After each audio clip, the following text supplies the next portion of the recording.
In the 1930s, Far Rockaway was a modest neighbourhood on the southwestern tip of Long Island, technically within the boundaries of New York City, but far enough from Manhattan to feel like its own world. The streets were working class, the houses were wooden and close together, the fathers went to work, the children went to school. Life moved in the grooves that life in that time and place had worn smooth over generations. Into this ordinary landscape, the boy built something extraordinary, not in spite of his surroundings, but almost invisibly within them. A spare room in the family's large wooden house became, piece by piece, a fully functioning private laboratory. Not a toy, not a hobby corner. A laboratory with a logic to its arrangement and a purpose behind every component, assembled from parts bought at rummage sales and 5 and 10 cent stores, powered by a salvage storage battery, protected by a custom-built fuse system with a red warning light fashioned from brown candy paper. The lamp bank alone tells you something. He had taken several light sockets, screwed them down to a wooden base, and connected them with bell wire. By arranging the switches in different combinations, in series, in parallel, he could produce different voltages. He had worked out the mathematics in advance. The results did not always match his calculations, because he had not yet accounted for the way a bulb's resistance changes with temperature. He noted this. He did not consider it a failure.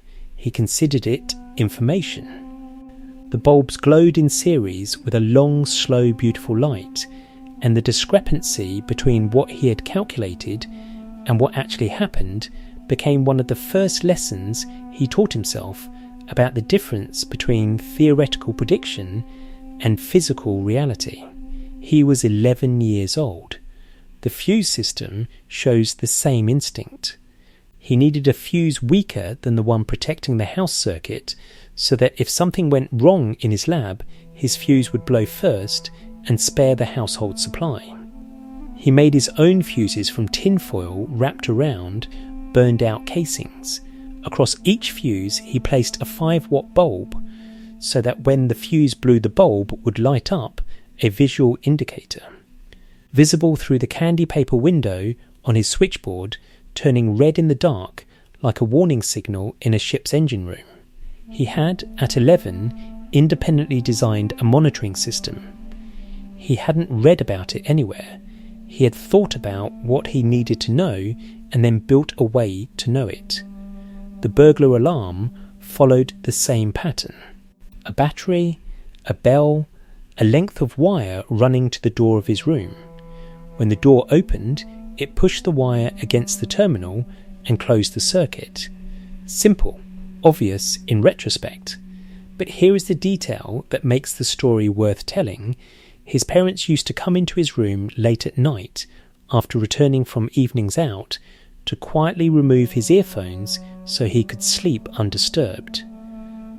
They had been doing this for some time. They moved carefully, opening the door in the dark with the particular gentleness of parents who do not want to wake a sleeping child. The bell went off like a cannon. His mother and father froze in the doorway, and from the bed, before they could process what had happened, came the voice of their 11-year-old son, not frightened, not confused, not jolted from sleep, but alert, delighted, triumphant. It worked. It worked. He had known they came in. He had built a device to confirm it. The device had performed exactly as designed. The fact that it had also terrified his parents was, in that moment, a secondary consideration. This is not a story about a mischievous child. It is a story about a child for whom the gap between a hypothesis and its experimental confirmation was the most satisfying distance in the world. He had predicted that the alarm would trigger. It had triggered. The universe had cooperated. That was the reward.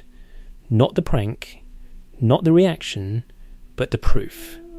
The radios deepened this instinct and gave it a professional form. He began buying broken sets at rummage sales.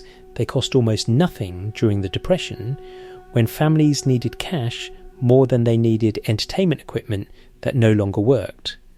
He would bring them home, set them on a table, and begin the process of diagnosis.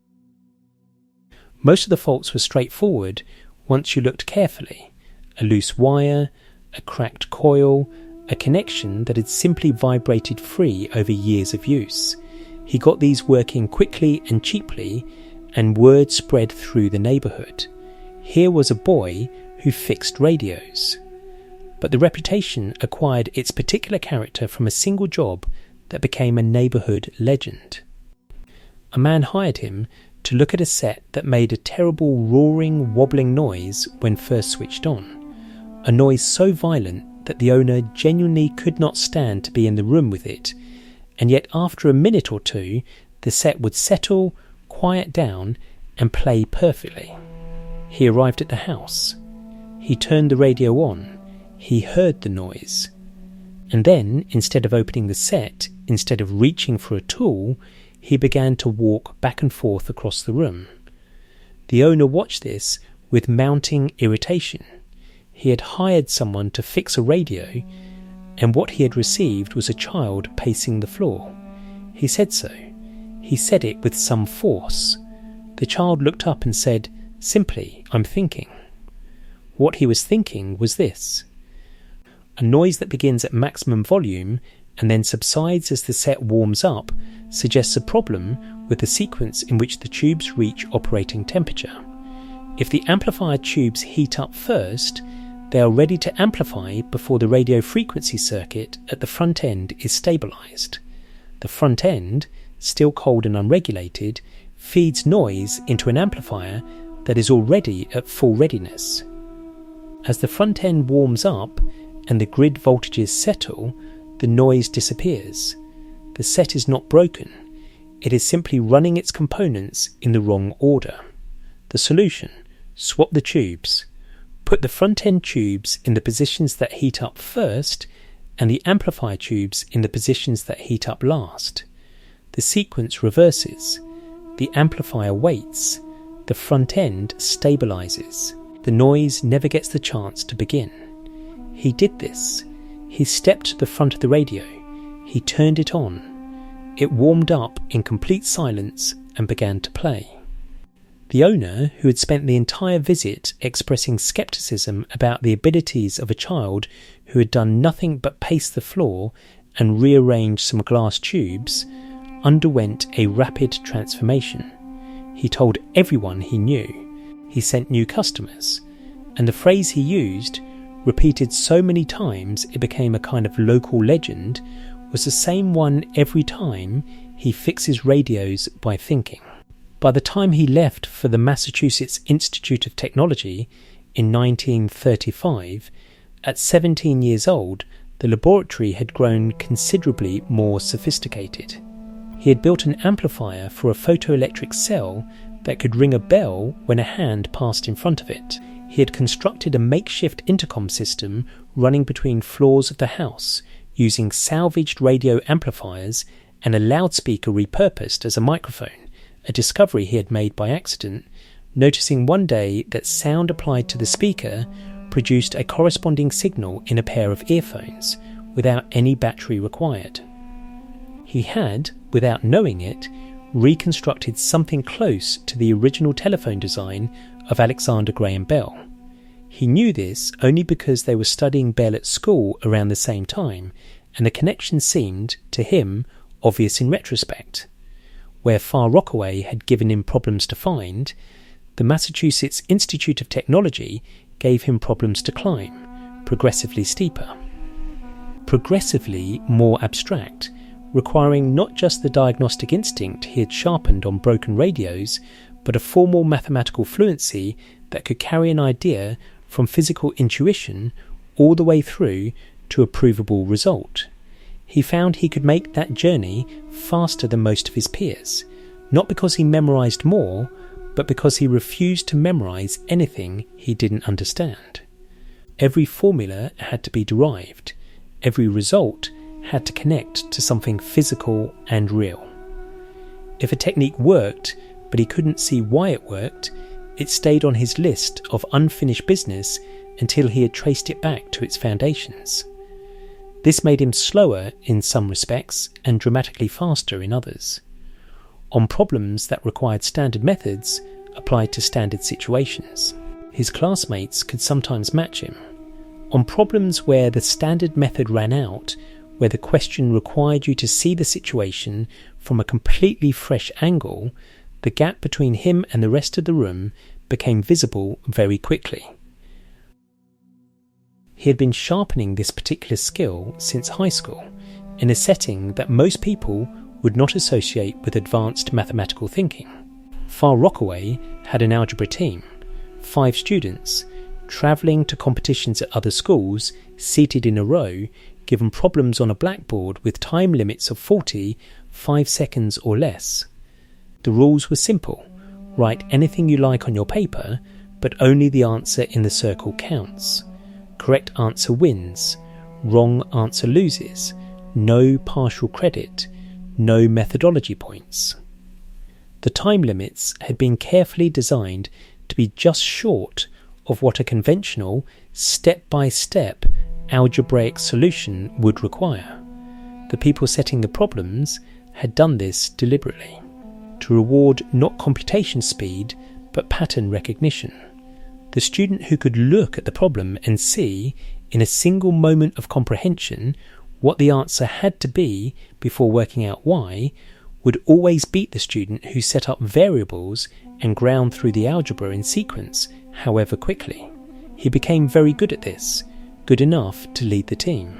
And the skill it built, the ability to look at a complex situation and ask not how do I solve this, but what is this actually saying, became one of the most powerful tools he would carry into theoretical physics, where the problems were longer and the blackboards were larger, but the underlying demand was identical. See it first, understand why afterward. Outside of the formal curriculum, he had a habit he had carried from Far Rockaway and continued at MIT without interruption. He invented problems for himself, not exercises from textbooks, not assigned work, but original constructions, situations he had designed to illuminate some relationship he had noticed and wanted to understand more precisely. He developed a set of right triangle problems built not around the standard given, 2 side lengths, find the third, but around the difference between 2 sides. It was a variation small enough to seem trivial and large enough to require entirely new equations. He worked out those equations. Then he noticed that the results reminded him of something he had read years earlier in a library book on trigonometry, a book he no longer had and could barely remember, and so he reconstructed the relevant relationships from first principles, drawing triangles, proving each identity himself, calculating the sine and cosine and tangent of angles in increments of 5 degrees using addition. Formulas and half-angle formulas he had re-derived on his own. He had done this years before trigonometry appeared in his school curriculum. When the class finally arrived at the subject, he still had his notes. He compared his proofs to the ones in the textbook and found that they sometimes agreed, sometimes differed, and occasionally his own approach was more direct than the standard one. He noted this without particular pride. It was simply data. Amid the same instinct scaled upward, he moved through the mathematics curriculum and into physics, and then into the edges of physics where the mathematics became unfamiliar even to many of his professors. And at each stage he followed the same procedure: understand everything from the ground up, derive what you can. Flag what you can't yet derive as a problem to be returned to, and never, under any circumstances, pretend to understand something you don't. That last rule was harder than it sounds. There is enormous social pressure in any academic environment to signal comprehension. Admitting confusion is a risk. It marks you as behind, as slow, as insufficiently prepared. Most students learn to manage this pressure by acquiring the vocabulary of understanding without always acquiring the understanding itself. They learn to say the right things, ask the right kinds of questions, produce the right kinds of answers. It is a survival skill, and it works well enough in most contexts. He was constitutionally unable to do this. Not as a matter of principle, though principle was part of it, but because unresolved confusion produced in him the same physical pull as an unsolved puzzle.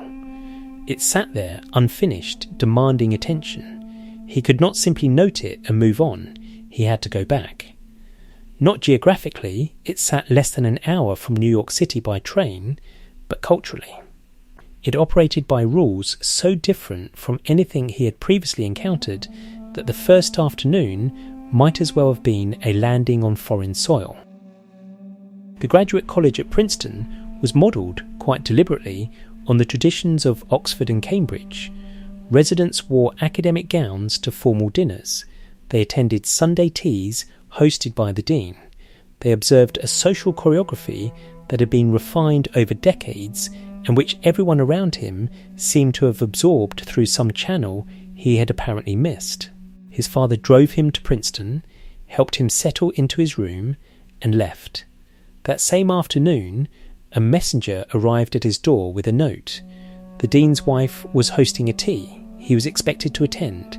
He went, still uncertain of the geography of the campus, still carrying the particular alertness of someone dropped into an unfamiliar system he has not yet had time to analyse. The room was full of faculty, fellows and their wives. There was a large silver tea service. There was a woman presiding over it with the calm authority of someone who had performed this ritual several hundred times. She asked him whether he would like cream in his tea. He said yes, he would like cream. Then he reconsidered and said that actually he would also like lemon. The woman looked at him with an expression that mixed amusement with something close to genuine confusion and said the words that would later become the title of the most famous book ever written about his life. Surely you're joking, Mr. Feynman. He was not joking. He simply hadn't known, or hadn't particularly cared, that cream and lemon together curdle in tea, and that asking for both was the kind of social error that announces, in environments governed by unspoken codes, that a person does not belong. He registered the reaction, filed it away, and spent the rest of the tea observing the room with the same methodical attention he had once applied to broken radios, noting which behaviours produced which responses. Mapping the invisible architecture of a social world whose operating principles were genuinely foreign to him, he never became fluent in that world. He also never particularly tried to. What he found at Princeton, beneath the gowns and the silver tea services and the elaborate rituals of academic prestige, was something that mattered to him far more: access to physicists who were working at the absolute frontier of what was known, on problems that had no established solution, using tools that were still being invented. That was the Princeton that interested him. The rest was furniture.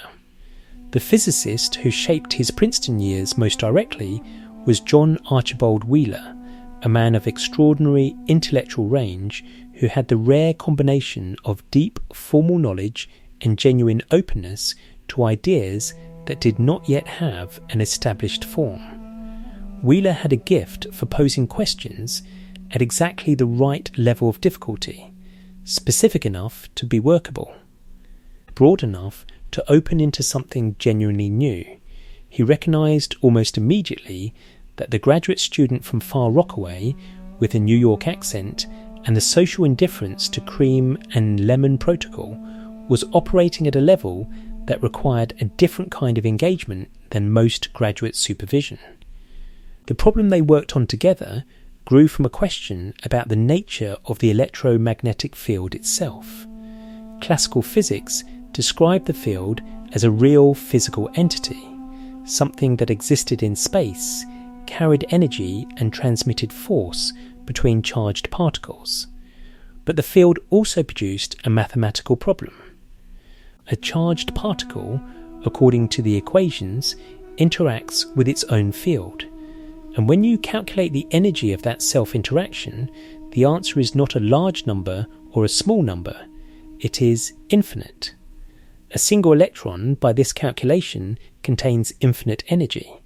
Since the electron demonstrably exists, and demonstrably does not contain infinite energy, something in the picture is wrong. He approached this problem the way he approached all problems, by questioning whether the framework itself was the source of the trouble. What if the field was not a fundamental entity? What if it was a derived one? What if, instead of thinking about particles creating fields that then act on other particles, you thought about particles acting directly on each other, across space, with the field being simply a mathematical shorthand for that direct interaction? Remove the field as a physical thing, and you remove the self-interaction, and you remove the infinity. This was not a new idea in its broadest outline. A version of it had been proposed decades earlier, but working it through in full mathematical detail, extending it consistently, testing its predictions against known results, was another matter entirely. He and Wheeler worked on it together, and the collaboration produced a theory of direct particle interaction, what became known as the Wheeler-Feynman absorber theory, that was published in 1945 and remains a notable contribution to the foundations of electrodynamics, even though the approach it represented was ultimately not the direction the field took. What the work gave him was more important than the specific result. It gave him practice in something that would define his entire scientific career, the willingness to dismantle the standard framework entirely, to go back to the most basic level and ask whether the foundations themselves were the right ones, rather than accepting the framework and trying to repair it from within. Most physicists, faced with an infinity in an equation, look for a way to subtract it out, to renormalize it, to handle it mathematically without questioning the physical picture that produced it. He wanted to question the physical picture. He wanted to know what was actually happening. This instinct set him apart from the majority of his colleagues throughout his career. It also made him slow in a certain sense. Slower than the people who were content to apply existing methods to new situations, faster than almost everyone when the existing methods ran out. Outside of physics, Princeton offered him a social education of a different kind. The graduate college dining room was arranged at mealtimes in a way that reproduced the hierarchies of academic life with uncomfortable precision. The distinguished professors sat at the high table. The fellows arranged themselves according to rank and seniority. The graduate students occupied their designated territory. He found this arrangement immediately legible and immediately uninteresting, and spent considerable energy finding ways to sit where he was not supposed to sit, talk to people he was not supposed to talk to, and generally dissolve the invisible lines that the institution spent considerable effort maintaining. Her name was Arlene Greenbaum, and he had known her since they were children in Far Rockaway. She was thoughtful, warm, and possessed of a directness that matched his own, not a person who said things she didn't mean, or avoided things she did. They had grown close through their teenage years in the way that some people grow close before they fully understand what closeness means, and by the time he left for MIT, the attachment had become something neither of them was willing to describe casually. While he was at MIT, while he was at Princeton, while he was working through quantum electrodynamics and Wheeler-Feynman absorber theory and the architecture of forces between particles, he was also writing letters, hundreds of them. Long, affectionate, often funny letters that moved between declarations of feeling and observations about the world with the same fluid ease that characterized everything else he did. She wrote back. The correspondence sustained something across the distance that might otherwise have frayed. Then, in the years before the war, Arlene became ill.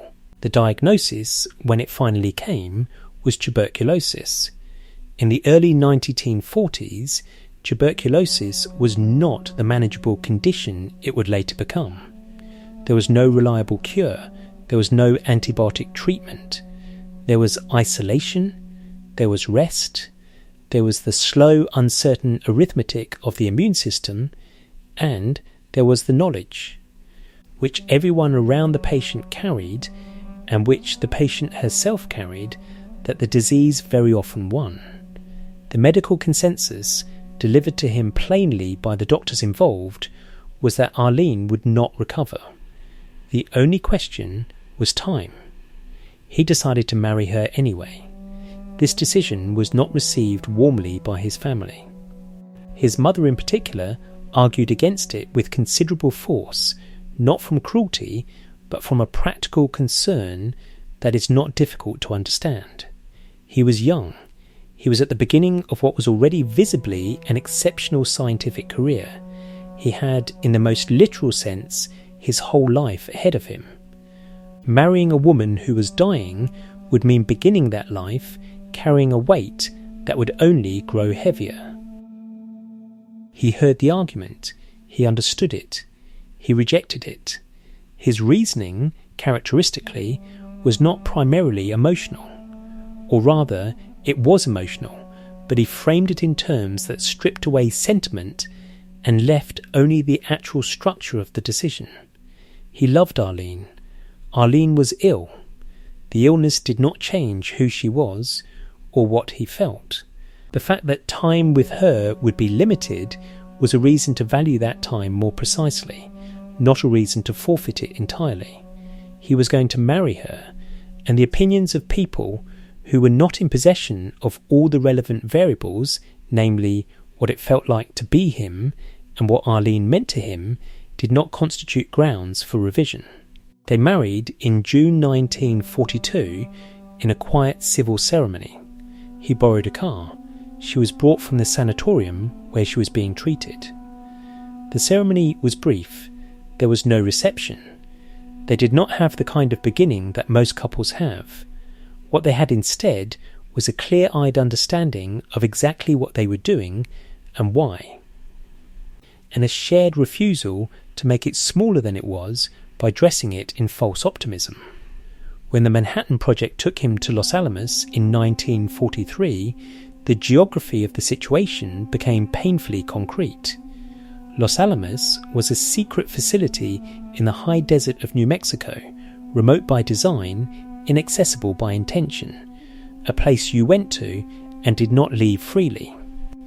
He arranged for Arlene to be placed in a sanatorium in Albuquerque, roughly 100 miles south. On weekends, when he could get permission and borrow a vehicle, he would make the drive down through the desert, spend whatever hours he had, and drive back. The drives were long, the roads were not good, the time at the sanatorium was measured in hours rather than days. And all around these visits, filling the weeks between them, was the work, the calculations, the computing teams, the classified documents, the particular density of intellectual and moral weight that came with being a young physicist working on a weapon whose consequences none of them could fully imagine. He kept the two worlds as separate as the distance between them allowed, and as connected as the letters could keep them. He wrote to Arlene constantly, and she wrote back, sometimes with news of her condition, sometimes with observations about the nurses and the other patients, sometimes with the particular dry humour that had drawn him to her in the first place. She sent him puzzles. She mailed him a pencil case with a note explaining that the lock on the case was the kind that couldn't be picked, a joke that landed perfectly, given what he was doing to the safes at Los Alamos. She also challenged him, not softly, not diplomatically, but directly, in the way that only a person with very little time left can afford to be direct.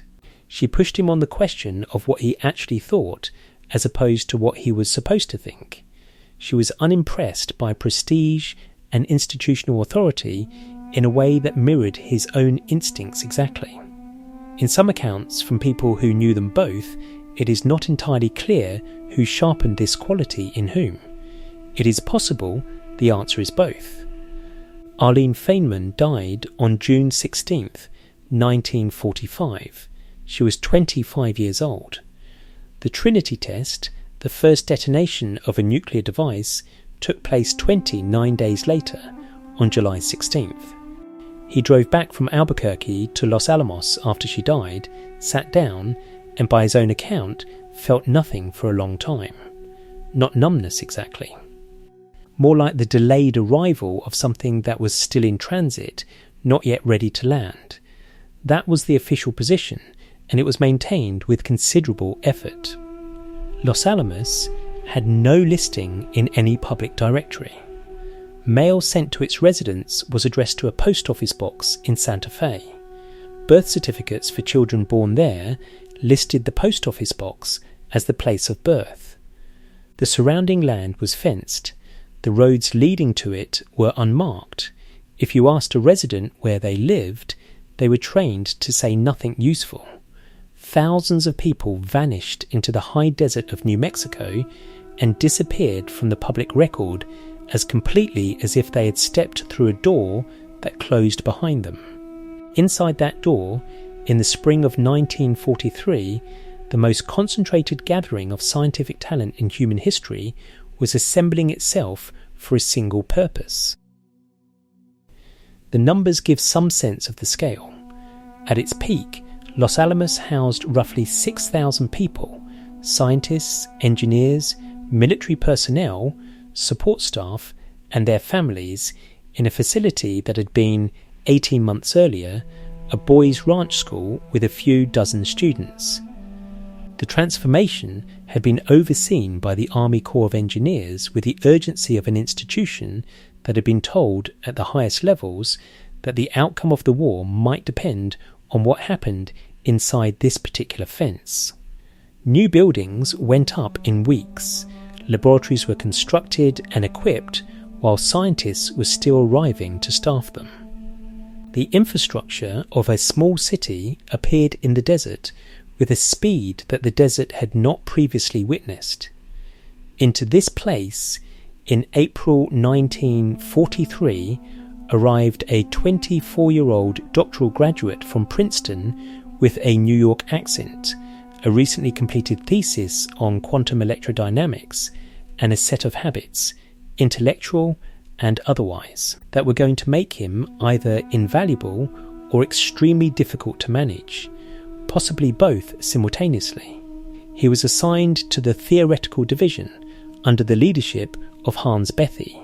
This placement was, in retrospect, one of the more consequential personnel decisions of the entire project. Bethe was one of the most accomplished theoretical physicists alive, a man of vast technical range, deep mathematical power, and the particular kind of calm authority that comes from having already solved more hard problems than most people encounter in a lifetime. He was also, unusually for someone of his stature, genuinely open to being surprised. He did not need to be the smartest person in the room. He needed the room to produce correct answers. Within a short time of working together, Bethe identified his young colleague as something specific and rare, someone who could not only follow the most difficult arguments, but push back against them productively, find the places where the logic had a gap, and propose alternatives that were worth taking seriously. He later described him in terms that circulated widely among the Los Alamos community as the best man in his division. Given that the division contained some of the finest theoretical physicists in the world, this was a statement of considerable weight. The work itself was brutal in its demands, the central problem, calculating the precise behaviour of a nuclear chain reaction. Determining how much fissile material was needed to sustain it, predicting the energy released by an implosion, required calculations of a complexity that no existing tool had been designed to handle. There were no electronic computers. There were mechanical calculators, Martian machines, heavy, unreliable, prone to break down, and there were human beings operating them in relay. A calculation that a modern laptop could complete in a fraction of a second required days of coordinated human effort, with every step checked and rechecked against the possibility of accumulated error. He was given oversight of the IM computing operation, a collection of electromechanical tabulating machines, multipliers, sorters, and collators that IM had supplied for business accounting purposes and which were now being pressed into service as the calculating engine of the atomic age. These were not computers in any sense that the word carries today. They were specialised single-function machines, each capable of performing one type of operation, addition, multiplication, sorting, and nothing else. To run a complex calculation, you had to design a physical workflow, cards moving from one machine to the next in a sequence, each machine performing its one operation and passing the result forward. He reorganized this workflow entirely. His predecessor had been running problems sequentially, one complete calculation at a time, beginning to end, before the next one started. He introduced a method of interleaving, running multiple problems through the same sequence of machines simultaneously, offset in phase, so that while one problem was at the multiplication stage, another was at the addition stage, and a third was being sorted. The machines, which had previously completed 3 problems in 9 months, began completing 9 problems in 3 months. The throughput increased by a factor of nearly 10. But the reorganization of the machines was not the most important thing he did with that team. The most important thing was a conversation he had with Robert Oppenheimer. The young men operating the IP machines, drafted from high schools and technical programs across the country, selected for aptitude and placed in barracks in a city whose name they were not allowed to say, had been told nothing about what they were calculating. They punched cards. They fed cards into machines. They recorded outputs. They did not know what the numbers meant, what the project was, or why the calculations mattered. They had been treated, in effect, as components in a machine rather than as people capable of understanding a purpose. He went to Oppenheimer and argued that this was wrong, not on moral grounds alone, though the moral argument was there, but on practical grounds. People who understand why they are doing something work differently from people who don't. They catch errors that don't fit the pattern. They invest effort in proportion to their understanding of what the effort is for. They invent solutions to problems that they can only see if they know what problem is actually being solved. Not because they were sophisticated, they weren't, but because the people responsible for the most classified scientific project in human history had made an assumption so elementary and so wrong that it would have been almost funny if the stakes had been anything other than what they were. The assumption was this, that a lock, by virtue of being a lock, was secure. That the presence of a combination dial and a steel door meant that the contents behind them were protected. That no one would seriously attempt to open something that was officially closed.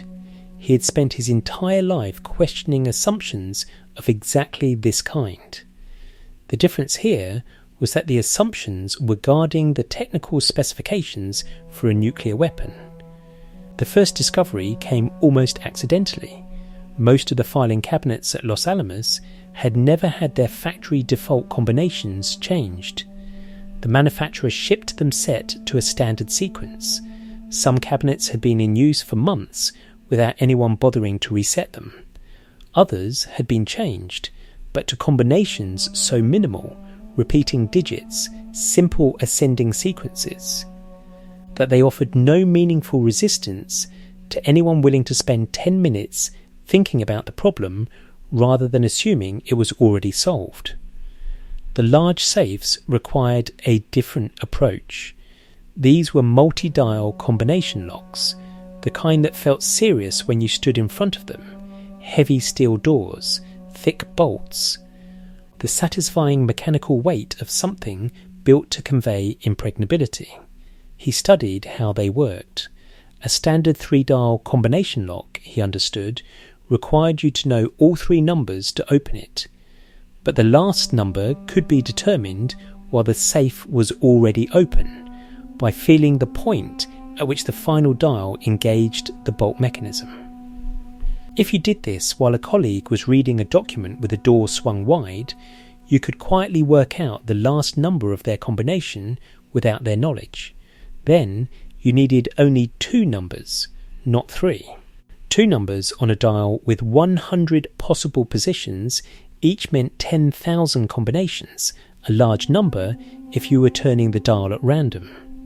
A manageable number if you were systematic and had accumulated it across several visits, a few digits at a time.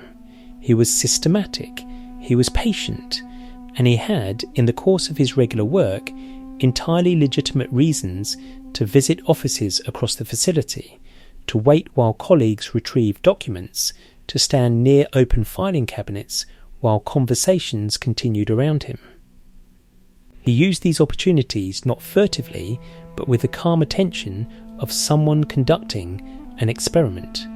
The experiment was, how secure are these locks in practice, as opposed to in theory? The answer, which he compiled over months, was not very. He opened filing cabinets belonging to colleagues who had no idea he had done so, and left notes inside. The notes said, in various formulations, that he had been there, that he had found the document in question, and that the security of the cabinet was not what its owner believed it to be. The reactions varied. Some colleagues were alarmed, some were amused, some were both simultaneously and weren't sure which feeling to act on. The military officers were less ambivalent. On one occasion, visiting a facility at Oak Ridge in Tennessee, a separate site in the Manhattan Project network, he was taken on a tour of a chemical processing plant by officers who wanted his assessment of their operations. While one officer read through a report he had submitted, he sat quietly and, without making any particular show of it, began working out the last digit of the safe combination using the method he had refined at Los Alamos. When the officer finished reading, closed the report and moved to return it to the safe, he pointed out that the safe's security was not as robust as it appeared. The officer did not believe him. He said that a competent safecracker could open it in 30 minutes. The officer asked whether he himself could open it in 30 minutes. He said he was not a competent safecracker, and it would therefore take him approximately 45 minutes. The officer, with the particular confidence of a man in uniform, who has been told that his safe is a safe and has seen no reason to doubt this, sat back in his chair and told him to go ahead and try. He sat down in front of the safe and turned the dial for a few minutes with the unhurried manner of someone who already knows what they are looking for. After approximately 7 minutes, the bolt disengaged and the door swung open. The officer's expression, by the accounts of people who were present, underwent a rapid and comprehensive reorganization. What followed was more instructive than the opening itself. Rather than acknowledging that a systemic vulnerability existed and needed to be addressed across the facility, the officer's response was to identify him personally as the threat. A memorandum went out to every department at Oak Ridge asking whether he had been present in their office at any point during his visit. Those who answered yes received instructions to change their combinations immediately. Those who answered no were left alone. Their safes were not inspected. Their default combinations were not reviewed. The policy response to a demonstrated security failure was, in essence, to remove the person who had demonstrated it rather than to fix the failure he had demonstrated. He noted this carefully. It was, he would later argue, a perfect example of the kind of thinking that produces catastrophic errors in complex systems. The tendency to treat the symptom as the problem, to address the visible disruption rather than the underlying condition, to make the discomfort go away without making the danger go away.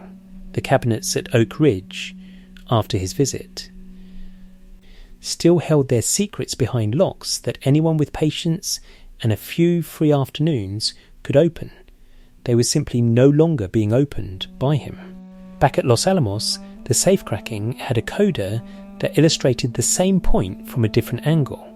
A senior colleague in the declassification section had accumulated in 9 filing cabinets in his office copies of virtually every document produced by the Manhattan Project, the complete technical record of the atomic bomb, assembled in one place for reference purposes. The cabinets were locked. He visited the office one afternoon when the colleague was out, and out of habit and curiosity began working on one of the combination dials.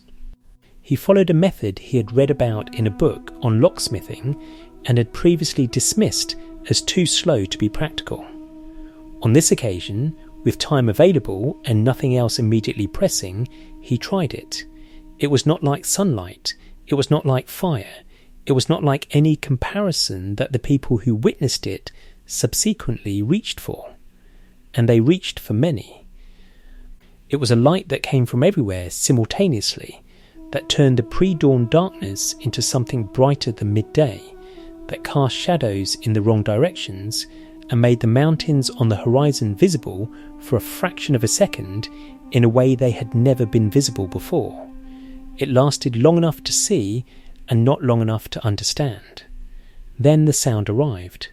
The device detonated with a yield equivalent to approximately 20 1,000 tons of conventional explosive, a figure that meant almost nothing to the people standing in the observation trenches until they began, in the days and weeks that followed, to develop comparison points. 21,000 tons. A single bomb, delivered by a single aircraft, capable of destroying, in a fraction of a second, the physical infrastructure of a city that had taken generations to build. He was among the observers, and he made, on that morning, a characteristic decision. The official safety protocol required everyone watching the detonation to use dark protective goggles, the same principle that applies to watching a solar eclipse, scaled up to account for flash orders of magnitude more intense. He reasoned that the primary danger to his eyes was ultraviolet radiation, and that the windshield of the truck he was sitting behind was made of glass, and that glass blocks ultraviolet radiation effectively. He therefore watched the Trinity test through a truck windshield, without goggles, and saw what he later described as the only person present to have seen the explosion with the naked eye rather than through a dark filter. This was not recklessness for its own sake. It was the same instinct that had driven everything else, the refusal to accept a rule without understanding its basis, and the willingness to act on the understanding once it had been established. The rule said goggles. The reason behind the rule was ultraviolet protection. Glass provided ultraviolet protection. The rule and the reason were, in this instance, separable. He separated them. What he saw through that windshield, the raw, unfiltered light of the first nuclear detonation in human history, was something he described afterward with less drama than almost any other observer. He noted the light. He noted the colours in the cloud as it rose. He noted the time between the flash and the sound.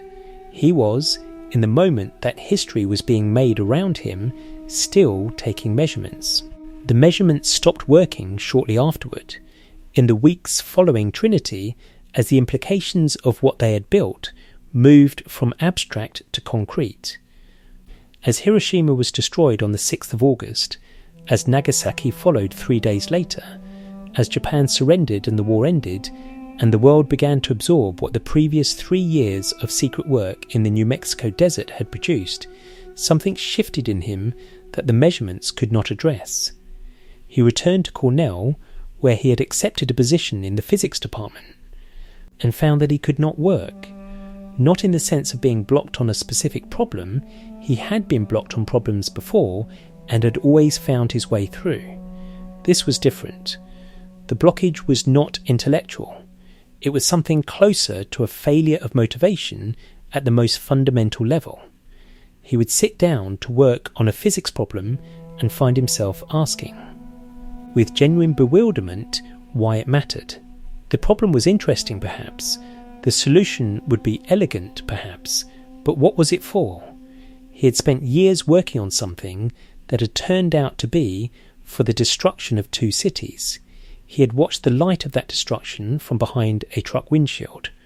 Why would he now apply the same faculties to something else?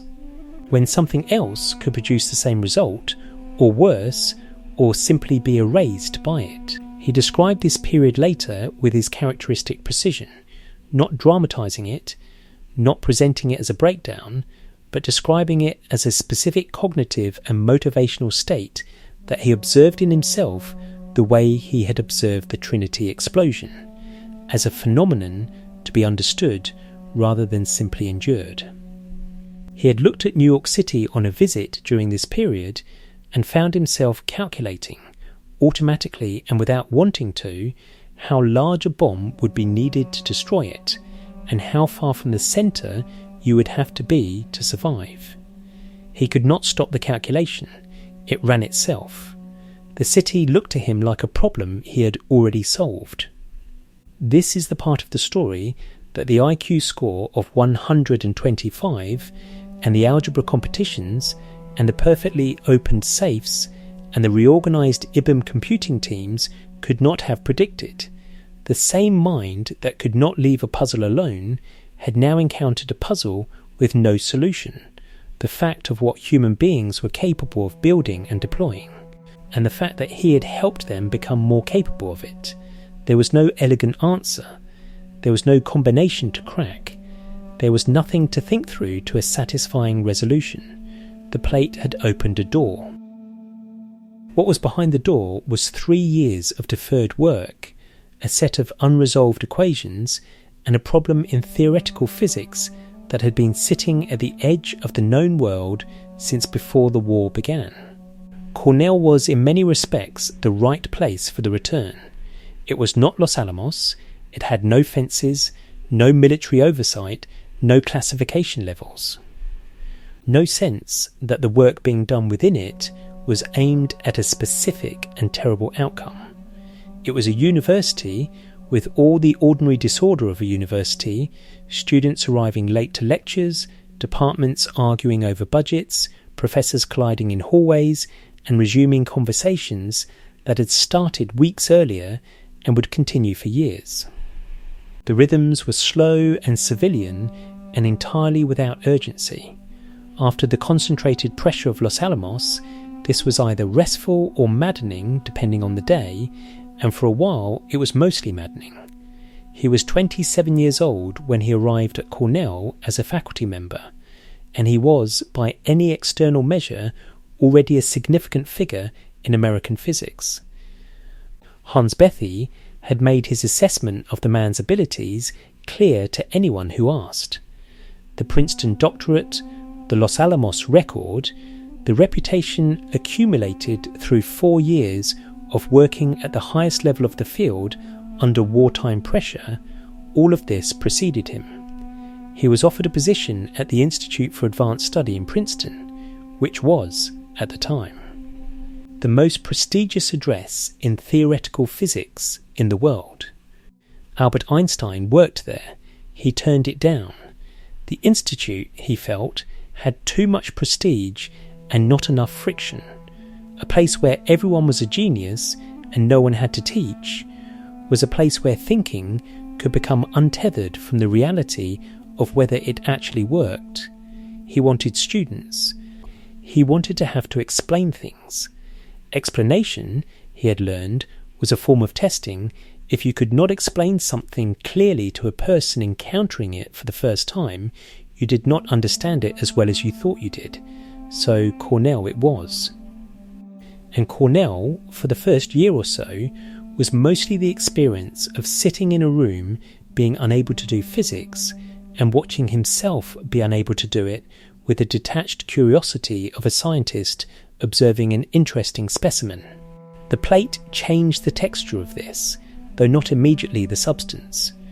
What it restored was not productivity, but permission, the sense that it was acceptable, even necessary, to follow a problem simply because it was interesting, without asking first whether it was important enough to justify the attention. This sounds trivial. It was not.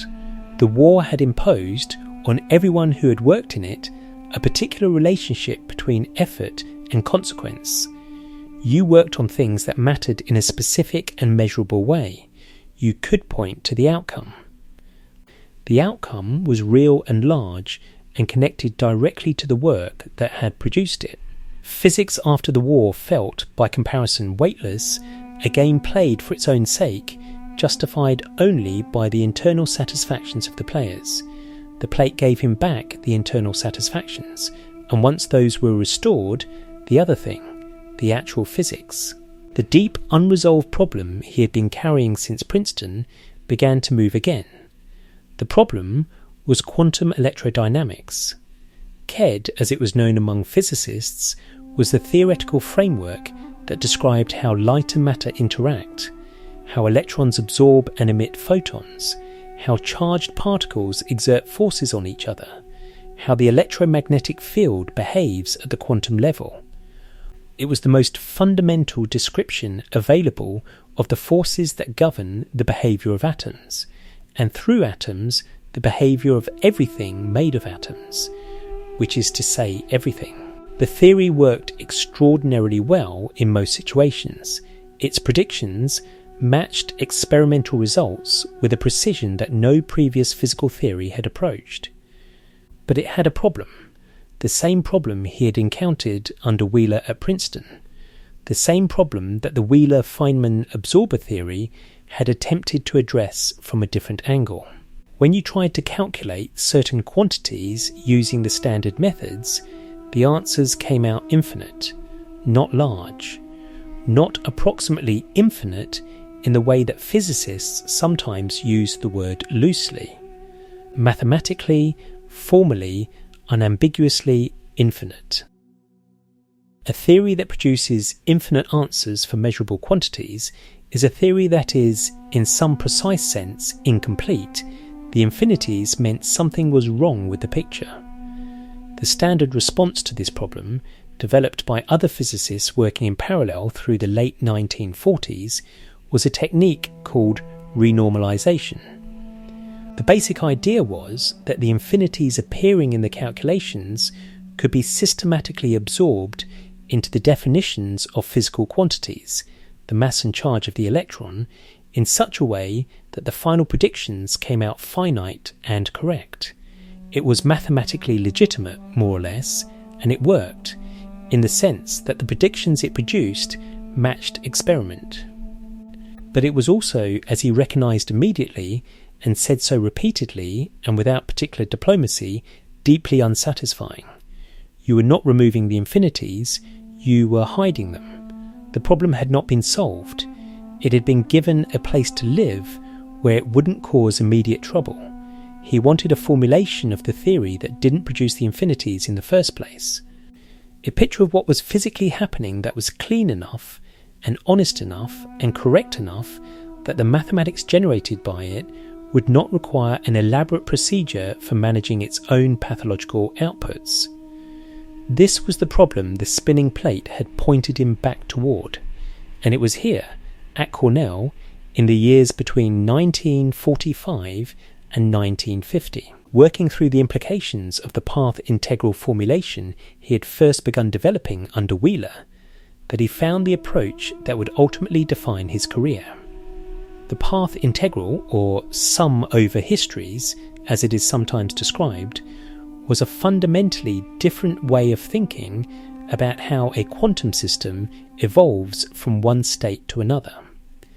In classical physics, a particle moves from point A to point B along a single path, determined by the forces acting on it. In quantum mechanics, the situation is more complicated. The particle does not have a single definite trajectory. The path integral approach said, consider every possible path from A to B, every conceivable trajectory, including ones that seem physically absurd, paths that go backward in time, paths that loop through distant galaxies, paths that cover impossible distances in impossible ways. Assign each path a mathematical weight. Sum them all. The sum gives you the probability of the particle arriving at B. This was not a calculational trick, it was a physical statement. The quantum world did not select a single path. It explored all of them simultaneously in a sense that classical intuition could not accommodate, and mathematical formalism could. The path integral made this exploration precise. It gave you a systematic way to compute the contributions of all possible histories and extract from them the observable predictions of the theory. The Feynman diagrams emerged from this framework as a visual and calculational tool, simple line drawings in which straight lines represented the paths of particles and wavy lines represented the exchange of photons between them. Each diagram corresponded to a specific term in the mathematical expansion of the probability amplitude. You drew the diagrams. You wrote down the mathematical expression corresponding to each one. You summed the expressions. The sum gave you a prediction. The diagrams were not merely decorative. They encoded the physics in a form that made the calculation tractable and the underlying structure visible at the same time. A physicist looking at a Feynman diagram could see, in a direct and intuitive way, what physical process was being described, which particles were interacting, what force was being exchanged, what the sequence of events was, while simultaneously having in hand the precise mathematical expression needed to calculate the probability of that process occurring. When he presented this approach at a conference in the Pocono Mountains of Pennsylvania in 1948, a gathering of the most prominent theoretical physicists in the country, including Niels Bohr, Paul Dirac and Edward Teller, the reception was not the immediate recognition that retrospect might suggest. The presentation was long, the formalism was unfamiliar, and he had a tendency, when excited about an idea, to move faster than his audience could follow. Bohr raised objections rooted in the uncertainty principle. Dirac asked pointed questions. The room was not hostile, but it was not converted. This was not a metaphor for cultural immersion. He literally joined a samba band, learned to play the frigidaire, a small metal frying pan struck with a metal rod that functions as a percussion instrument in Brazilian street music, practiced until he was good enough to perform publicly, and eventually marched in a carnival parade through the streets of Rio as a paying and contributing member of an ensemble whose other members were, by all accounts, entirely unbothered by the presence of a theoretical physicist from New York in their ranks. He was not performing Brazilianness for an audience. He was doing what he always did when something interested him. He went in completely. The language came the same way. He had decided, before the first visit, that he would learn Portuguese. Not tourist Portuguese, functional Portuguese, conversational Portuguese, Portuguese good enough to lecture in. He worked at it with the same systematic persistence he brought to mathematical problems, and by the time he returned for a longer stay in 1951, he was capable of delivering physics lectures in Portuguese to Brazilian university students. The lectures were reportedly not without accent and not without occasional grammatical adventure, but they were comprehensible, and the effort behind them was not lost on the people listening. Brazil delighted him. The colour, the music, the physical openness of the culture. The particular quality of social life in Rio that spilled into the streets and onto the beaches and seemed to operate on principles entirely different from the indoor, formal, credential conscious world of American academic physics, all of it was absorbing and genuinely pleasurable in a way that few environments had been since before the war. He was in his early 30s, recently emerged from the depression that had followed Los Alamos, and the path integral work was moving. Brazil offered, alongside the official reason for being there, something that was harder to name but clearly necessary, a context in which the rules he had spent his whole life refusing to follow simply did not apply, because the rules were different here, and the different rules suited him considerably better.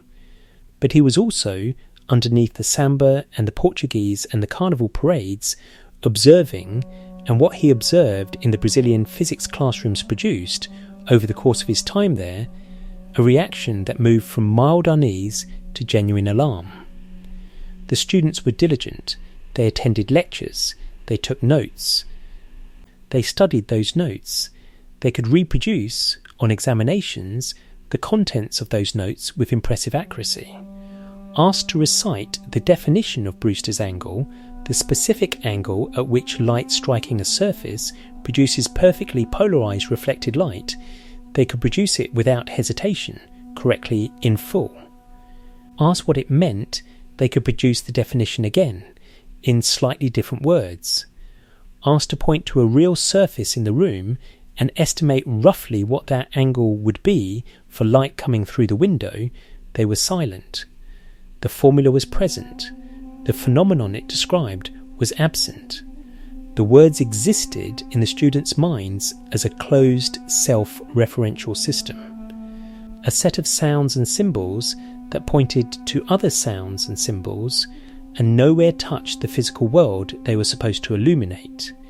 He recognized this immediately because he had spent his entire life doing the opposite. Every formula he had ever learned or derived had been, for him, inseparable from a physical image, a picture of what was actually happening, in space, to real objects, under real conditions. The formula was a compressed description of the picture. Without the picture, the formula was noise, and here, in the classrooms of one of South America's most prominent physics programs, the noise was being reproduced with great care and absolutely no picture. He traced the problem back through the educational chain and found it consistent at every level. The textbooks described phenomena. The lectures reproduced the textbooks. The examinations tested the lectures. Nowhere in the sequence was there a requirement, or even, apparently, an expectation that the student should at any point make contact with the physical world being described. The entire system was oriented toward the accurate transmission of form, and the question of whether the form corresponded to anything real had been quietly set aside somewhere early in the process and never retrieved. He gave a lecture near the end of his extended stay in 1951 that addressed this directly. He stood in front of an audience of physics students and faculty and told them, without softening the assessment, that he did not believe anyone in the room actually knew any physics. He was not being cruel, he was being precise. He made the distinction carefully. There was a difference between knowing the name of something and knowing the thing itself. His father had made this point to him when he was a small child in Far Rockaway, walking through the woods and pointing at birds, telling him that knowing a bird's name in 6 languages told you nothing about the bird, that the name was a social convention and the bird was a physical reality, and that confusing the two was a mistake you could spend your whole life not noticing you were making. Caltech suited him in ways that Cornell, for all its virtues, had not quite managed. It was smaller, more focused, located in Pasadena in the particular dry brightness of Southern California that felt nothing like the grey winters of upstate New York or the formal green of Princeton. The physics department was serious without being solemn. The students were exceptional without being the kind of exceptional that confused credentials with understanding, a distinction he had spent years learning to make and now applied as a first filter in almost every academic interaction. And the institution, crucially, left him alone to work in the way he worked, which was not the way most people worked, and which required a certain tolerance from the surrounding environment that not every environment was willing to provide. He arrived at Caltech already carrying a reputation that preceded him by several lengths. The Pocono Conference in 1948 and a follow-up conference at Oldstone on the Hudson that same year had established among the inner circle of theoretical physics that something significant was happening in his approach to quantum electrodynamics. Freeman Dyson, a young British mathematician working at Cornell, had produced a paper demonstrating that his diagrammatic method and Schwinger's more formal approach were mathematically equivalent, that they were two different languages for the same physics, and that the diagrammatic language was, for most practical purposes, the more powerful one. The Feynman diagrams, as they were now being called throughout the field, had begun their spread into the standard toolkit of particle physics. What Caltech gave him, beyond the institutional home, was students. And the students, it turned out, gave him something back that he had not fully anticipated, a reason to construct the clearest possible account of what physics actually was, from the ground up, without assuming prior knowledge, without relying on the authority of tradition, and without permitting himself the comfortable shortcut of saying that something was true without being able to show, from first principles and in physical terms, why it was true. He began teaching the introductory physics course for freshmen. This was not, at most research universities, considered a prestigious assignment. The introductory course was a service obligation, something handled by junior faculty or rotated among those with the seniority to decline it, but the collegiality not to. He approached it as a primary project. The course he developed over the early 1960s, later transcribed and published as the 3 volumes set known as the Feynman Lectures on Physics became in time. One of the most widely read physics texts ever produced, translated into dozens of languages, consulted by students and working physicists alike, and still in active use more than half a century after the lectures were first delivered. What made the lectures extraordinary was not their completeness or their rigour, though they had both. It was a persistent refusal to separate the formalism from the physical reality it described. Every equation appeared in the lectures as the answer to a question about the world, as the precise, compressed form of something you would need to know if you wanted to understand a specific phenomenon that actually occurred. The abstraction was always anchored. The anchor was always visible.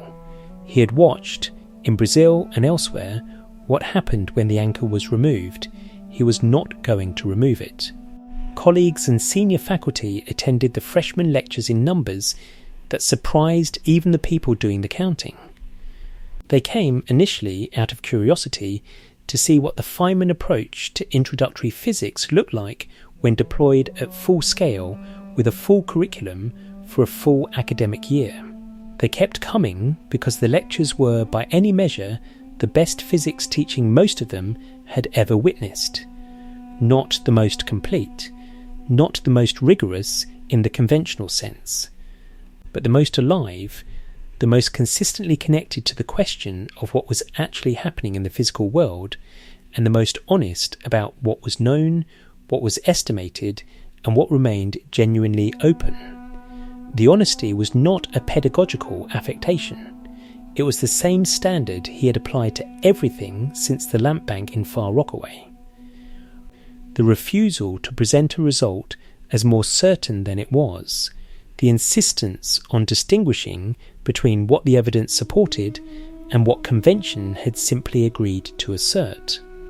In the lectures, this meant regularly stopping to say things that introductory textbooks almost never said, that a particular model was an approximation, that the approximation was good enough for most purposes, but broke down under specific conditions, that the breakdown was not a failure of the physics, but a signal pointing toward a deeper layer of the problem. Most introductory courses smoothed over these moments. He treated them as the most interesting parts. Outside the lecture hall, Caltech was also the place where the rest of his life took its settled form. He had married a second time to Mary Lou, and that marriage had ended. He married a third time to Gwyneth Howarth, an Englishwoman he had met while she was working as an au pair in Geneva. They had 2 children, Carl and Michelle.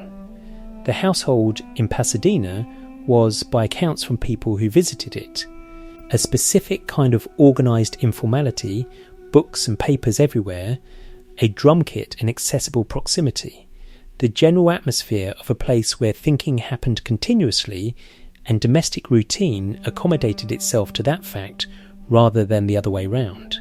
He was asleep in Pasadena when it rang, and the voice on the other end informed him, with the formal courtesy that the occasion apparently required, that he had been awarded the Nobel Prize in Physics for 1965.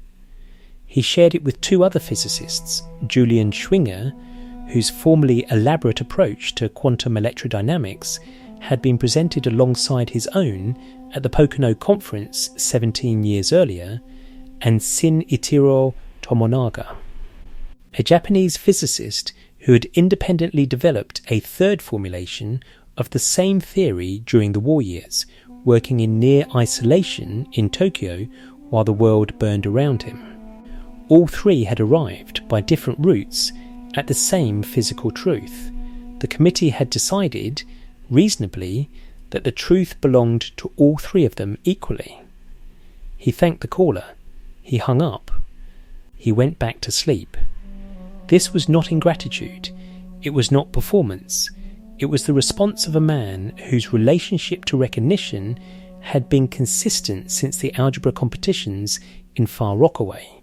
Someone for whom the reward of solving a problem was the solving of it, and for whom the ceremony attached to that solving was at best a social obligation and at worst a distraction from the next problem. The prize validated something he already knew to be true. The knowing had been sufficient. The validation was, in the most literal sense, redundant. He was more bothered by the publicity than by the prize itself. The morning after the call, the press arrived. Reporters, photographers, interview requests. The full apparatus of public attention that attaches itself, in the modern world, to anyone who wins something with the word Nobel in its name. He was not constitutionally equipped for this, not because he was shy, he was emphatically not shy, but because the attention was for the wrong thing. The reporters wanted to know about the prize. He wanted to talk about the physics. These 2 subjects overlapped less than the reporters expected, and more than he was willing to pretend otherwise. The prize was for quantum electrodynamics, specifically for the development of the path integral formulation and the diagrammatic method that had made KED the most precisely verified theory in the history of science. The numbers, by this point, were extraordinary. KED's predictions for certain measurable quantities, the magnetic moment of the electron, for instance, a property describing how the electron behaves in a magnetic field, matched experimental measurements to an accuracy of better than 1 part in a billion. To borrow the comparison he himself used in lectures, if you used KED to calculate the distance between 2 cities, and your answer was accurate to within the width of a human hair. That was roughly the level of agreement between the theory and the experiment. No physical theory in history had achieved anything close to this level of precision. Newtonian mechanics, the foundation of physics for 2 centuries, made predictions accurate to a few decimal places under ordinary conditions. General relativity, Einstein's theory of gravity, was accurate to a handful of decimal places in the regimes where it had been tested, Ked was accurate to 10 decimal places. The gap between those numbers is not a gap of degree, it is a gap of kind. Ked was not a better version of what had come before. It was a different category of thing, a theory so precisely constructed, so completely honest about what it was and wasn't claiming. That the universe had, apparently, chosen to agree with it down to levels of detail that pushed the limits of what experimental apparatus could measure. He accepted the prize in Stockholm in December 1965 with Schwinger and Tominaga, attended the formal banquet, delivered the required address, and wore the required evening clothes with the air of a man who has made a private calculation about the cost of compliance and determined that one evening is an acceptable price. The address he gave was characteristic, direct, concrete, focused on the physics rather than the occasion, and containing at least one moment where he said something that the assembled dignitaries had probably not anticipated hearing at a Nobel banquet.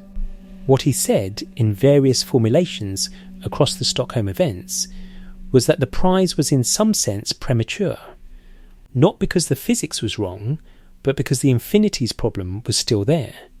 Renormalization worked. The predictions were extraordinary.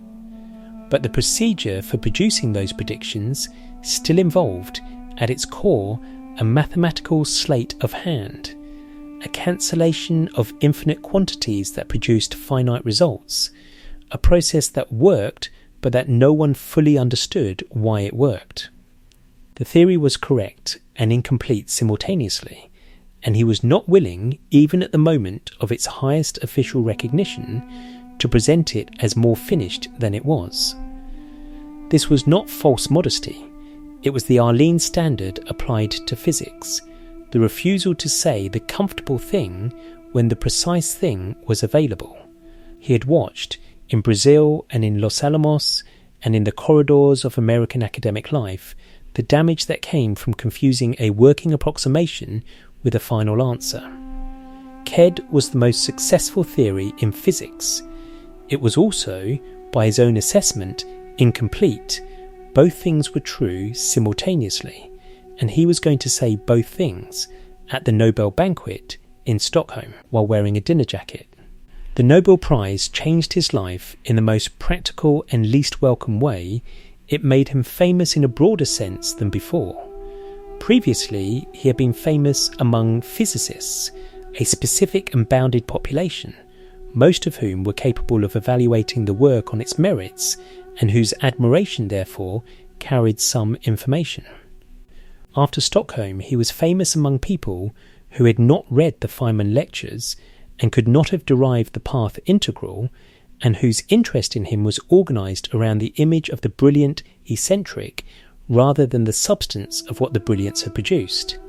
He handled this with a consistency that was almost a demonstration of itself. He did not become more formal. He did not acquire the apparatus of celebrity, the handlers, the carefully managed public image, the distinction between the public person and the private one. He continued teaching the introductory physics course at Caltech. He continued playing drums. He continued going to topless bars in Pasadena, nursing a single drink for hours at a table in the back, working on physics problems in a notebook while the entertainment proceeded around him. A habit that produced, eventually, a minor legal controversy when the establishment was targeted by a city ordinance and he appeared as a witness in its defence, arguing with complete seriousness that he found the environment conducive to concentration. He also continued to say no. He said no to government committees, to advisory boards, to requests for endorsements, to invitations that would have required him to be present in rooms where the point was not the work, but the prestige of the people assembled. He had learned at Los Alamos, sitting in a logistics meeting where his contributions were praised for reasons that had nothing to do with their actual quality, that the apparatus of official consultation was frequently a mechanism for laundering decisions that had already been made, and that the scientist who participated in it without understanding this was not advising so much as being used. He preferred, on the whole, not to be used. In June 1974, he stood before the graduating class of the California Institute of Technology and delivered a commencement address that had none of the standard properties of a commencement address. There was no celebration of the graduate's achievements. There was no inspirational framework for the challenges ahead. There was no careful balance of gravity and optimism calibrated to send a group of young people into the world feeling simultaneously humbled and encouraged. What there was instead was an argument, precise, unhurried, and aimed not at the graduates in particular, but at the entire enterprise of modern intellectual life, of which the graduates were about to become a part.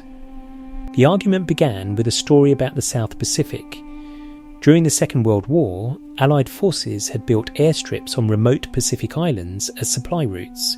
Cargo planes landed regularly, bringing food, equipment, medicine, material wealth of a kind the local populations had never encountered in such quantity. Then the war ended. The planes stopped coming. The airstrip strips fell quiet. And on some of those islands, something remarkable happened.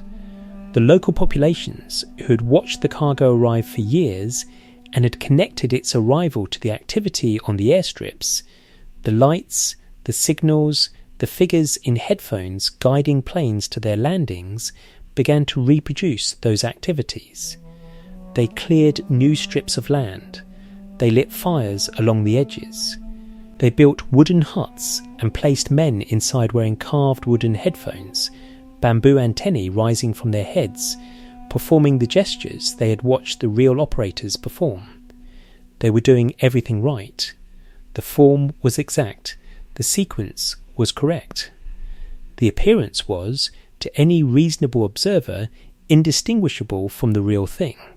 No planes came. He called this cargo cult science, and he spent the next portion of the address identifying, with the same diagnostic precision he had applied to broken radios in Far Rockaway and unsecured safes in Los Alamos, the ways in which large portions of the modern scientific enterprise were doing exactly what the islanders had done, reproducing the forms and rituals of genuine scientific inquiry while missing the one ingredient that made those forms meaningful.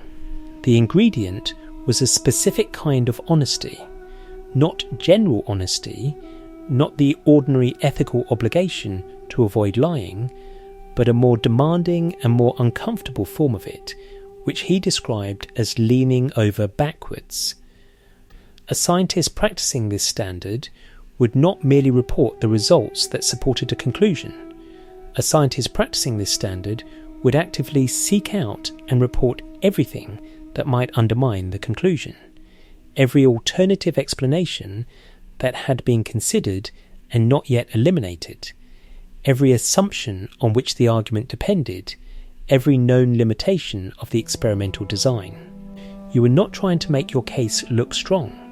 You were trying to give the reader everything they needed to decide whether your case was strong, including the things that suggested it wasn't. This was not, he was careful to say, a standard that most working scientists explicitly violated. Most of them did not fabricate data or suppress results in a crude sense. The cargo cult problem was subtler. It was the systematic failure to apply the same skepticism to your own conclusions that you would apply to someone else's. It was the human tendency, universal, understandable, and scientifically ruinous, to look harder for flaws in results you didn't like than in results you did. It was the practice of designing experiments that could confirm a hypothesis without genuinely risking its refutation. It was the construction of theoretical frameworks so flexible that no possible result could contradict them, and the presentation of those frameworks as scientific theories. He gave a specific example that had the quality of a demonstration. In the 1930s, an experimenter named Robert Millikan had measured the electric charge of the electron by observing the behaviour of charged oil droplets in an electric field. Millikan's result was published, accepted, and became the standard reference value. Subsequent experimenters, refining the measurement, found values slightly higher than Millikan's, then slightly higher again. The measured value drifted upward over a period of years before settling at a number that was measurably different from Millikan's original. The drift itself was not the problem. Measurements improve over time, and a small systematic error in Millikan's setup, he had used a slightly incorrect value for the viscosity of air, was sufficient to account for the discrepancy. The problem was the pattern of the drift. When an experimenter got a value close to Millikan's, they were satisfied and published. When they got a value further from Millikan's, they assumed they had made an error, looked harder for the error, and usually found something, some procedural detail, some calibration issue that allowed them to adjust the result back toward the accepted value. The high values were filtered out, the low values were accepted. The published literature drifted toward the truth slowly, pulled upward by the occasional experimenter who did not know which way to lean, rather than arriving at it efficiently by the application of systematic honesty. This was not fraud. This was human nature operating inside a system that had not been designed to resist it. The cargo cult was not built by bad scientists. It was built by normal ones. The targets of the address extended beyond the laboratory. He named educational research, where methods of teaching reading and mathematics had been implemented at national scale on the basis of studies that would not have passed basic scrutiny in a physics department, and where the reading scores were not improving, and where the people responsible for the methods responded to this evidence not by questioning the methods, but by looking for other explanations. He named criminal justice research, where theories of rehabilitation and deterrence had accumulated decades of institutional momentum without producing measurable reductions in recidivism. He named the entire apparatus of government-sponsored social science, where the complexity of the subject matter made it easy to produce research that looked rigorous and was not. The diagnosis was not that these fields were populated by charlatans. The diagnosis was that they had developed over time the appearance of scientific rigour without its substance. The headphones and the bamboo antennae without the radio connection. And the reason they had developed this way was the same reason the Princeton social rituals had developed the way they had, the same reason the Los Alamos safes had been assumed to be secure, the same reason the Brazilian physics students could recite Brewster's angle without pointing to a window. The form was easier to reproduce than the substance. The form was what got rewarded. The substance was what got results. A biography that applies the cargo cult standard to everyone except its subject is not a biography. It is a monument, and he spent enough of his life explaining the difference between those two things that it would be a particular kind of failure to confuse them here. The same memoirs and recorded conversations that produced the stories in this documentary, the radios, the safes, the plates, the prizes, also contain passages that are more difficult to sit with. They are not buried or obscure. They are present in the same voice, with the same directness, apparently offered with the same lack of concern for how they would be received. And they describe a pattern of behaviour toward women that requires acknowledgement before this account can honestly continue.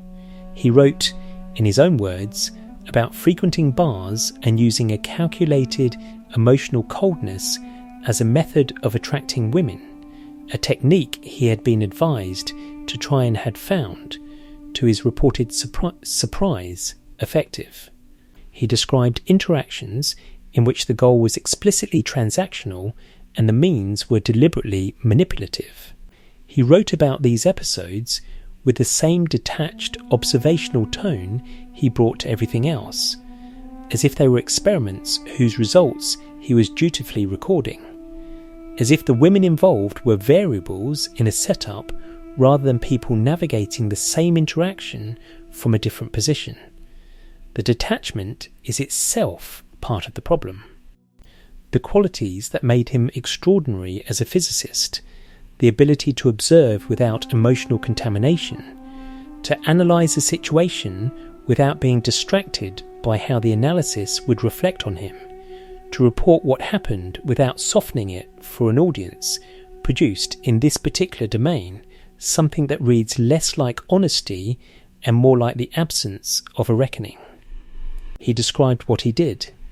He did not appear to have asked, with anything like the rigour he applied to physics, whether what he did was right. This is not a minor inconsistency in an otherwise coherent life. He preached at Caltech and elsewhere a standard of intellectual honesty that required you to look hardest at the things you most wanted to be true. To apply the same scepticism to your own positions that you would apply to someone else's. The cargo cult address was built on this principle. It is a reasonable question whether he applied it to himself in every area with equal consistency. The evidence suggests he did not. Some of his defenders have argued that the behaviour he described was typical of its era, that the 1950s and 60s were a different time, that the standards by which his conduct is now assessed did not widely apply when the conduct occurred, and that judging a man of that generation by the norms of a later one is a form of historical unfairness. This argument is not without substance. Context matters. The landscape of what was considered acceptable, what was considered worth examining, what was considered a subject for ethical scrutiny at all, was genuinely different in the decades when he was in his 30s and 40s. But the argument has a limit. He was not a man who accepted the norms of his era as a sufficient reason to do anything. His entire intellectual identity was built on the refusal to accept received standards in physics, in education, in government, in any system he encountered. He looked at the standard operating procedure and asked whether it was actually correct, whether it actually served the purpose it claimed to serve, whether it held up when examined honestly rather than simply accepted because everyone else accepted it. He applied this standard to quantum mechanics, to Brazilian pedagogy, to military security procedures, to Nobel Prize committees. It is not clear why it stopped at the edge of his personal life. What is clear is that the women who appear in those passages are not given the same quality of attention that he gave to everything else he cared about understanding. They are observed but not considered. Their experience of the same interactions he describes is not a question he appears to have asked. For a man whose defining quality was curiosity, an almost compulsive need to understand what was actually happening from the inside, this is a specific and notable absence. It does not erase what came before in this account, and it does not erase what comes after. The physics is not diminished by the personal failures. The Caltech lectures remain what they are. The path integral is correct regardless. History is full of people who achieved extraordinary things and behaved badly in specific domains, and the honest response to this is neither to pretend the bad behaviour didn't happen, nor to allow it to consume the entire account. Both moves are, in their different ways, a failure of proportion. What the cargo cult standard requires, in a case like this, is simply to say what is known, to resist the temptation to minimise it because the subject is admirable in other respects, and to resist equally the temptation to inflate it into the defining fact of a life that contained many other facts. He was a great physicist. He was a transformative teacher. He was, by the accounts of people who knew him in the contexts he cared most about, a generous and genuinely curious colleague.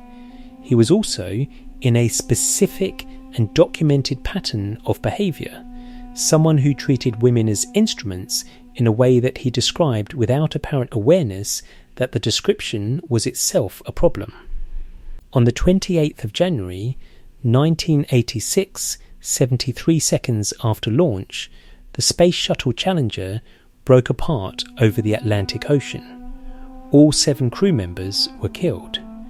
The failure was watched live on television by an audience that included thousands of schoolchildren who had tuned in specifically to watch Krista McAuliffe, a teacher from New Hampshire who had been selected through a national competition to become the first civilian in space.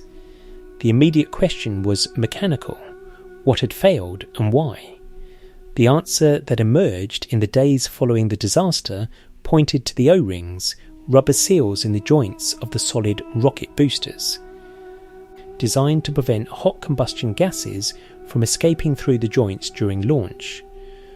On the morning of the launch, the temperature at Cape Canaveral had dropped to well below freezing. The O-rings, made of a rubber compound that loses its elasticity in cold temperatures, had failed to seal properly.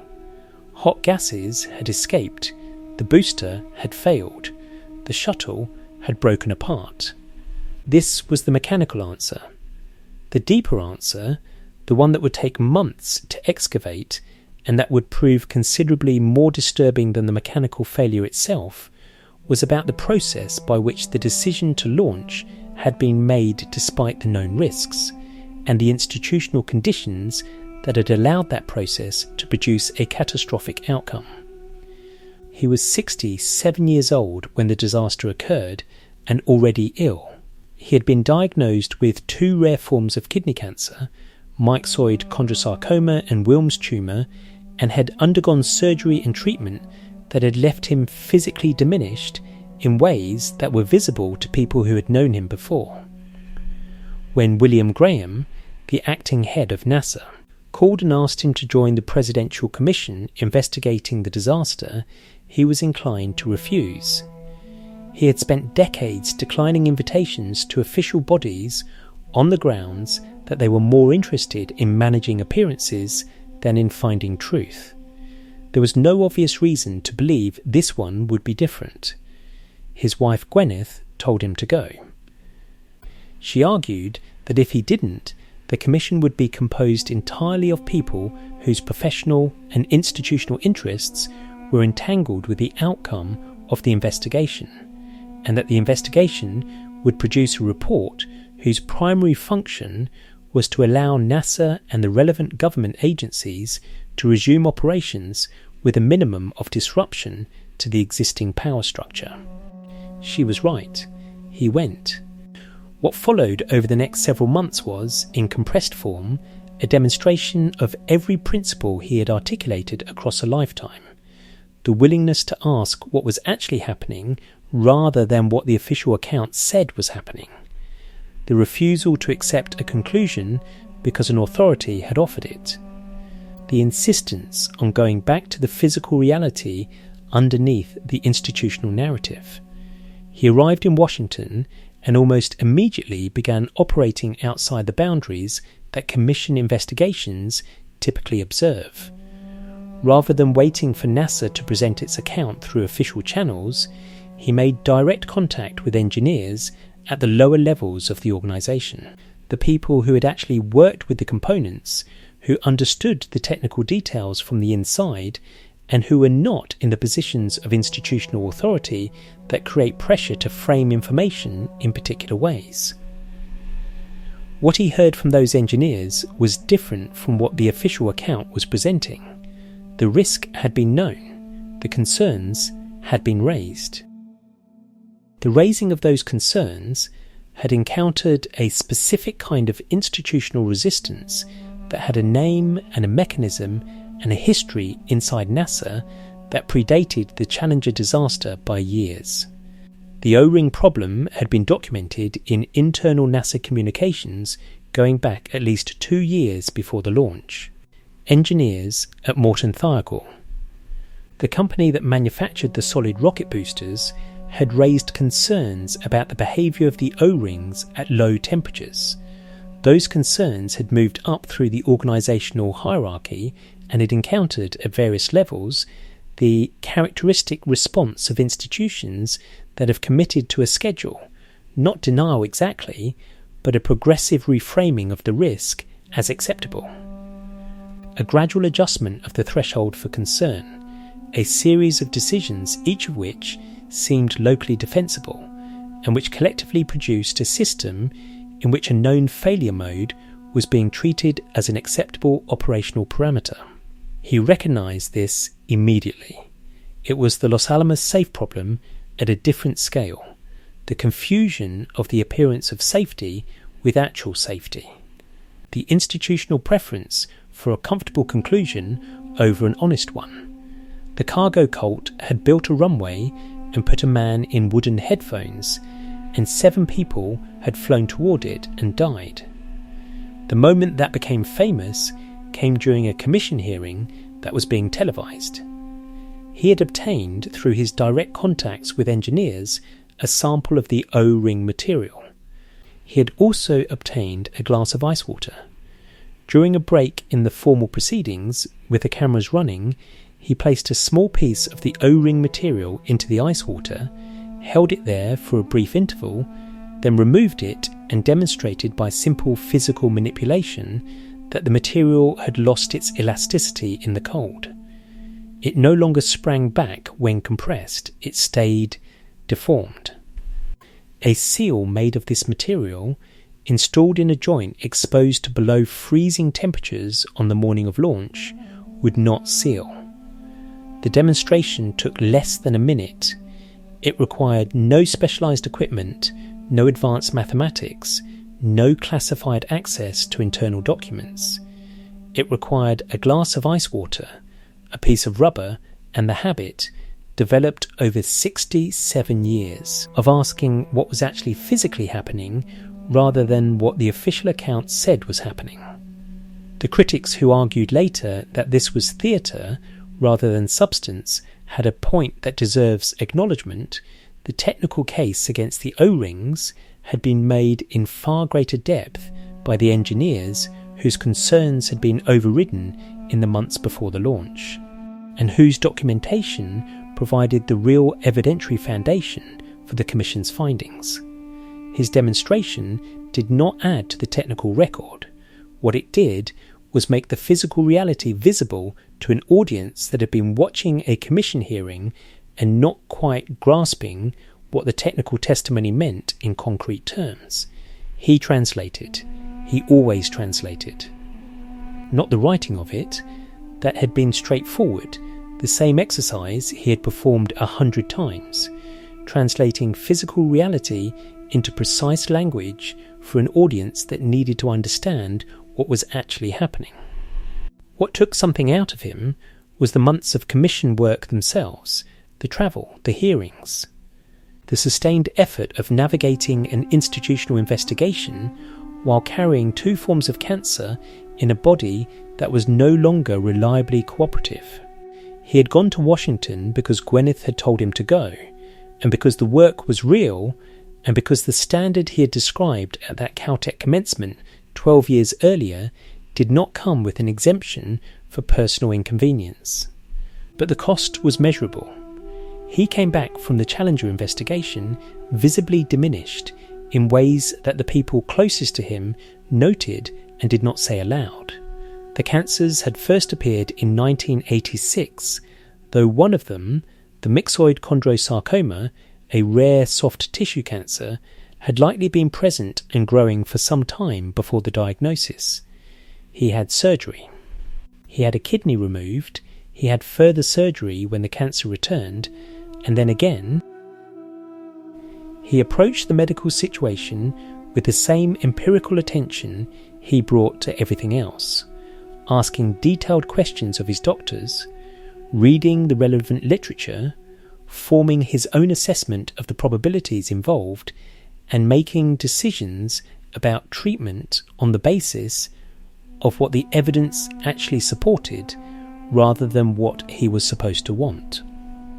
What the evidence supported as the disease progressed through 1987 and into 1988 was a prognosis that offered a choice between treatments likely to extend his life by weeks at the cost of significant suffering and treatments that would not extend it but would preserve its quality for whatever time remained. He chose quality. He chose to spend the time he had doing the things that had always defined the time: thinking, talking, teaching when he could, being present in the house in Pasadena with Gwyneth and the children and the drums and the notebooks, and the accumulated physical evidence of a life organised entirely around curiosity. He continued working. Not at the pace of earlier years, not with the same physical stamina, but with the same underlying orientation. Problems were still interesting, the world still had structure, and there were still things about that structure he had not yet seen clearly. He had become deeply interested, in his final years, in the theoretical foundations of computation, specifically in the question of whether a computer built on quantum mechanical principles rather than classical ones could perform certain calculations that would be impossible for any classical machine. This was not a casual interest. It was a research program, pursued with the specificity and rigour that every other research program in his life had received. And the papers he produced on quantum computing in the 1980s were foundational to a field that would not reach mainstream scientific attention for another decade. He also continued, when his health permitted, to teach. The classroom had always been one of the places he thought most clearly, because the requirement to explain something to a person encountering it for the first time forced a precision that solitary work did not always demand. Students at Caltech who attended his final lectures in 1986 and 87 described them as indistinguishable in quality and energy from the lectures of 20 years earlier.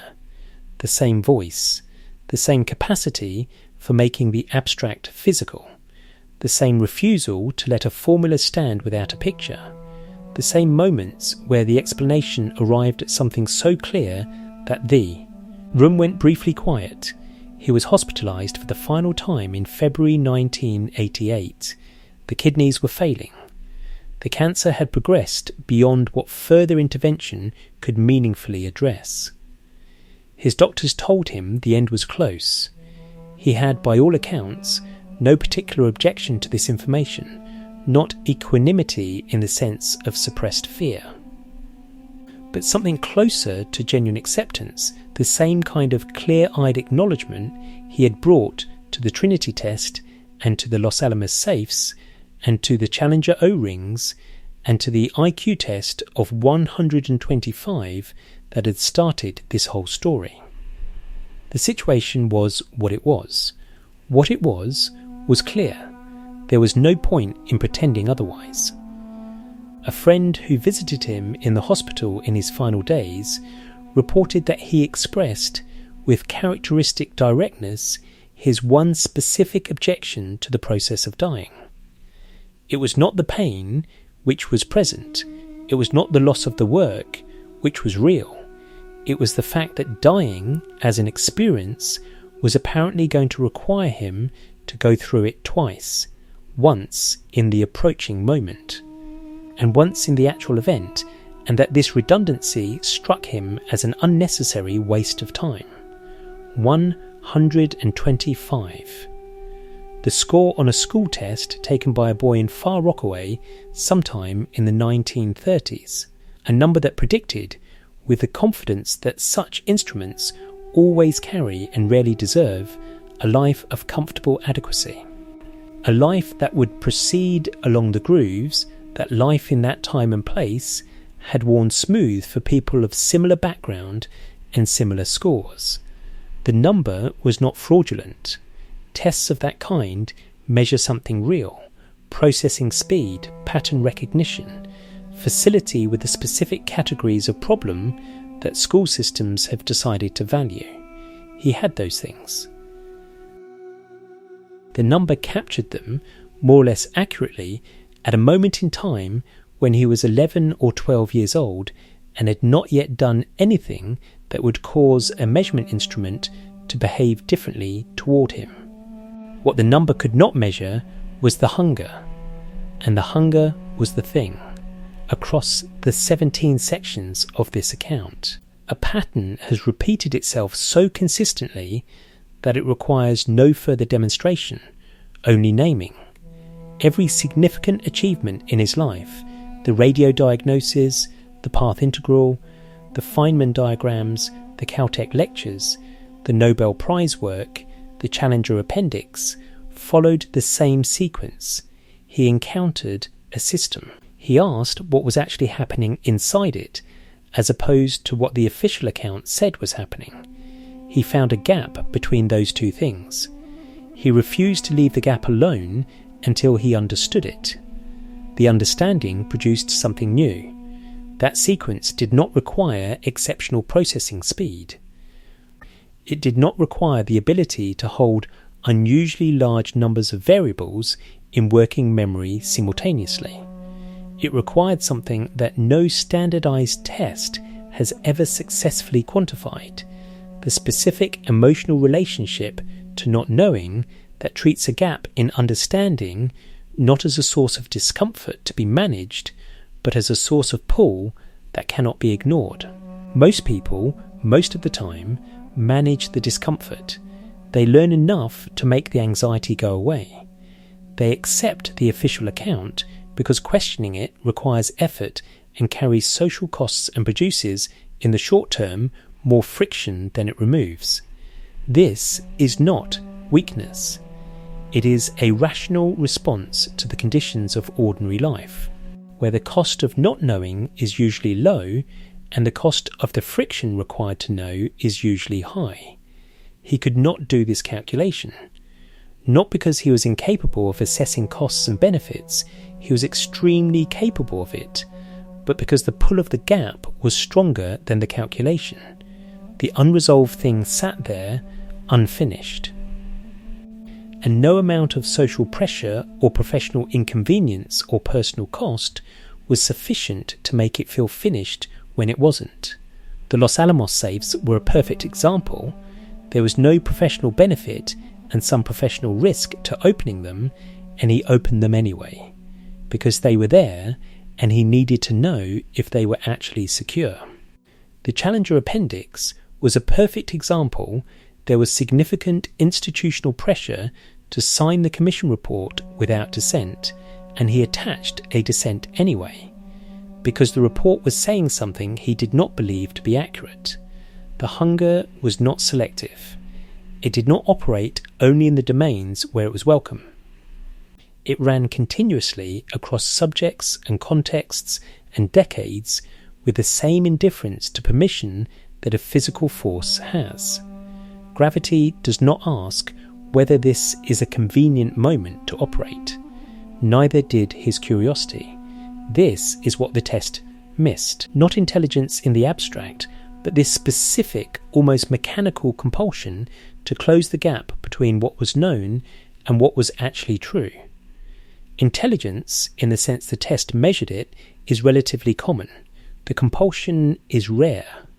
And it is the compulsion, more than any other single factor, that explains why a boy with a score of 125 ended up producing work that sits, decades after his death, at the foundation of the most precise physical theory ever constructed, inside the textbooks of every serious physics program in the world, and in a government appendix that said, in language that time has not softened, that nature cannot be fooled.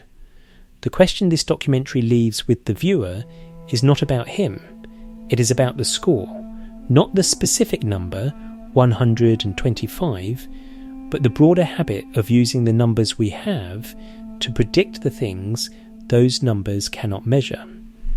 Every system that assesses human potential is, in some sense, a cargo cult.